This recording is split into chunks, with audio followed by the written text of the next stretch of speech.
Serbia visa নিয়ে 2026 সালের সর্বশেষ আপডেট ও বাংলাদেশি নাগরিকদের জন্য আবেদন প্রক্রিয়ার বিস্তারিত তথ্য নিচে আলোচনা করা হলো। বর্তমানে বাংলাদেশিদের জন্য সার্বিয়ার কোনো অন অ্যারাইভাল ভিসা বা ভিসা মুক্ত সুবিধা নেই। সব ধরনের ভিসার, ট্যুরিস্ট, বিজনেস বা ওয়ার্ক পারমিট জন্য আগে থেকেই আবেদন করতে হয়। বাংলাদেশিদের ভিসা প্রসেসিং সাধারণত নয়াদিল্লিতে অবস্থিত সার্বিয়া দূতাবাসের মাধ্যমে সম্পন্ন হয়। তবে ইমিগ্রেশন পোর্টালের মাধ্যমে অনলাইন আবেদনের অ্যাপ্লিকেশন সুযোগও এখন বেশ কার্যকর। 1. ভিসার প্রকারভেদ। Short stay visa, category C, পর্যটন, পারিবারিক ভ্রমণ বা ব্যবসায়িক মিটিংয়ের জন্য। এর মেয়াদ সাধারণত সর্বোচ্চ 90 দিন হয়ে থাকে। লং স্টে বা ওয়ার্ক ভিসা, ক্যাটেগরি ডি, সার্বিয়াতে যারা চুক্তিভিত্তিক কাজ, পড়াশোনা বা দীর্ঘমেয়াদী বসবাসের জন্য যেতে চান তাদের এই ভিসার আবেদন করতে হয়। 2. প্রয়োজনীয় কাগজপত্র, চেকলিস্ট। সার্বিয়া ভিসার জন্য আবেদন করার সময় নিচের মূল ডকুমেন্টগুলো প্রস্তুত রাখতে হবে। পাসপোর্ট। মূল পাসপোর্টের মেয়াদ অন্তত 6 মাস থাকতে হবে এবং কমপক্ষে 2টি ফাঁকা পাতা থাকতে হবে। ছবি। সাম্প্রতিক তোলা 2 কপি পাসপোর্ট সাইজের ছবি, 35x 45 মিলিমিটার, সাদা ব্যাকগ্রাউন্ড। ভিসা অ্যাপ্লিকেশন ফর্ম, সঠিকভাবে পূরণ করা এবং আবেদনকারীর স্বাক্ষর করা ফর্ম। আমন্ত্রণপত্র, ইনভিটেশন লেটার।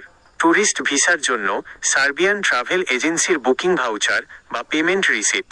বিজনেস ভিসার জন্য সার্বিয়ার নিবন্ধিত কোম্পানি থেকে অফিসিয়াল আমন্ত্রণপত্র। ব্যক্তিগত, পরিবার ভ্রমণ, সার্বিয়ার স্থানীয় কর্তৃপক্ষ, নোটারি দ্বারা সার্টিফাইড করা আমন্ত্রণপত্র। আর্থিক সচ্ছলতা, ব্যাংক সলভেন্সি, বিগত 6 মাসের ব্যাংক স্টেটমেন্ট ও সলভেন্সি সার্টিফিকেট। সার্বিয়াতে দৈনিক থাকার জন্য কমপক্ষে 50 ইউরো বা সমপরিমাণ খরচ করার মতো তহবিল দেখাতে হবে। পেশাগত প্রমাণ। চাকরিজীবী হলে NOC, no objection certificate, salary slip ও অফিস আইডি। ব্যবসায়ী হলে ট্রেড লাইসেন্স ও কোম্পানির প্যাডে ফরওয়ার্ডিং লেটার।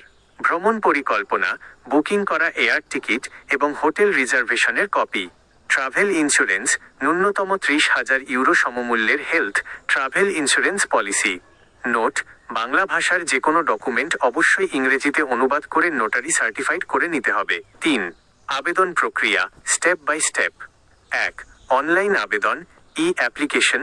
প্রথম ধাপ, সার্বিয়ার অফিসিয়াল ইমিগ্রেশন পোর্টালে ওয়েলকাম টু সার্বিয়া গিয়ে অ্যাকাউন্ট খুলুন এবং নির্দিষ্ট ভিসা ক্যাটাগরি সি বা ডি সিলেক্ট করে ফর্ম পূরণ করুন।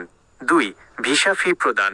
দ্বিতীয় ধাপ, ফর্ম পূরণের পর নির্ধারিত সরকারি ভিসা ফি অনলাইনে বা নির্দিষ্ট ব্যাংকিং চ্যানেলে পরিশোধ করতে হবে।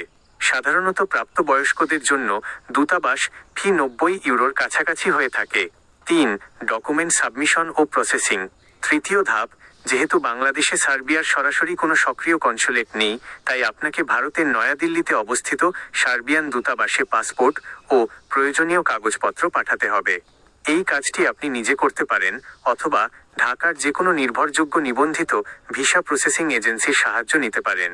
গুরুত্বপূর্ণ সতর্কতা: ইউরোপের সেনজেন জোনের কাছাকাছি হওয়ায় ইদানিং অনেকে সার্বিয়াকে ট্রানজিট রুট হিসেবে ব্যবহার করার চেষ্টা করেন। এ কারণে ইমিগ্রেশন বিভাগ এবং দূতাবাস কাগজপত্র খুব কড়াভাবে যাচাই, ভেরিফাই করছে।